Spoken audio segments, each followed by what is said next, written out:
स्वागत है दोस्तों आप सबका मेरे YouTube चैनल पे।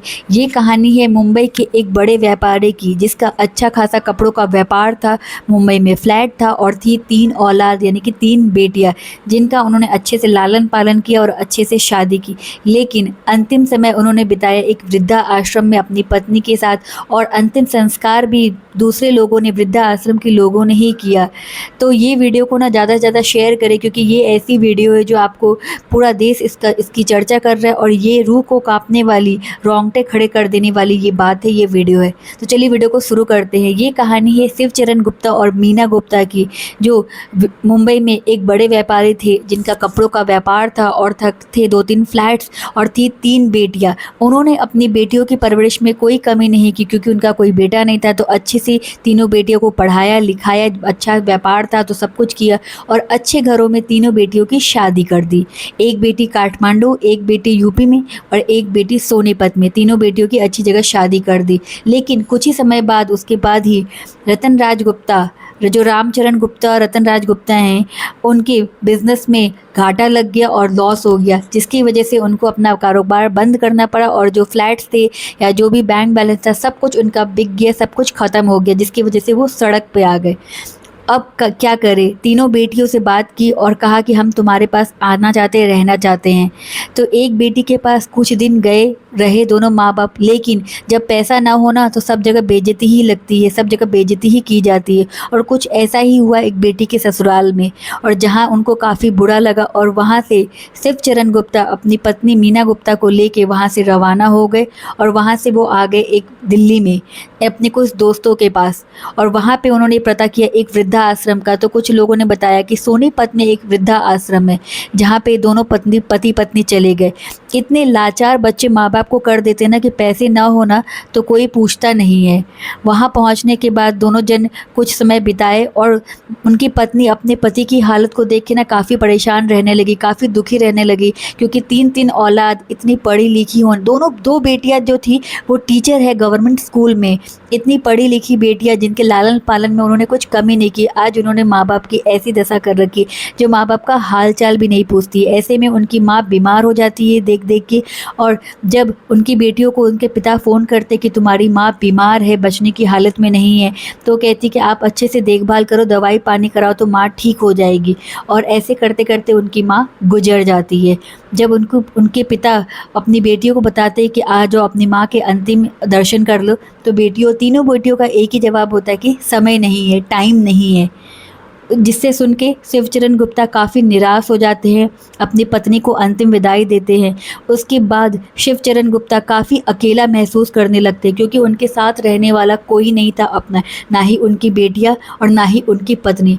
उसके बाद उनका मन जो उस वृद्धाश्रम, जो सोनीपत के वृद्धा आश्रम में उनका मन लगना बंद हो गया, जहाँ वो रहे। तो उन्होंने क्या किया ना कि सोनीपत के एक दूसरे वृद्धा आश्रम में वो चले गए, जहाँ पे उन्हें लगा कि उनकी पत्नी की याद उन्हें कम आएगी। लेकिन उस वृद्धा आश्रम में भी धीरे धीरे उनकी पत्नी की याद ना उनको जीने नहीं दे रहे थे, और इससे चलते धीरे धीरे वो बीमार रहने लगे।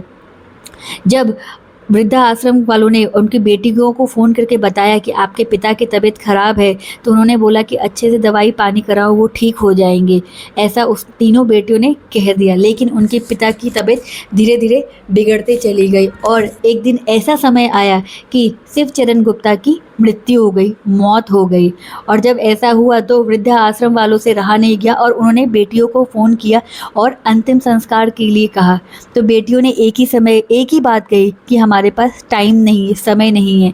तो जब उन्होंने पूछा कि जब वृद्धा आश्रम वालों ने पूछा कि क्या किया जाए, तो उन बेटियों का जवाब सुन के ना आप मतलब आश्चर्य क्या, आपके रोंगटे खड़े हो जाएंगे। उन्होंने कहा कि टाइम नहीं है, वीडियो कॉल पे हमें दिखा दो और उनका संस्कार आप ही लोग कर दो।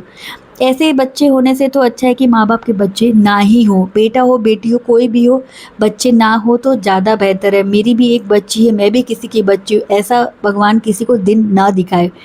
तो उन्होंने जो वृद्धा आश्रम वाले थे, उन्होंने ही संस्कार कर दिया। लेकिन उनकी एक बेटी इतनी महान कि उसने कहा कि नहीं, हमारे पिता थे ऐसे ही नहीं। उसने कहा कि आप पैसों की चिंता नहीं करो, हम पैसे भेज देंगे, आप संस्कार अच्छे से करना।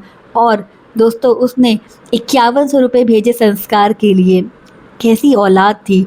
5100 रुपये भेजे और कहा कि वीडियो कॉल पे हमें दिखा देना। जब ये संस्कार चल रहा था, वीडियो कॉल चल रहा था, तो उस फुटेज में आप देख के अच्छे से समझ सकते हो, जो भाई बहुत वायरल हो रही है। उसमें कह रही कि जल्दी करो, समय नहीं है, मुझे नहाना है, खाना भी है, खाना बनाना भी है, सब कुछ करना है। क्या कोई ऐसे हो सकता है? कोई औलाद ऐसी हो सकती है दोस्तों? समझ नहीं आ रहा है मुझे। क्या कोई औलाद ऐसी भी हो सकती है आज के दिन में?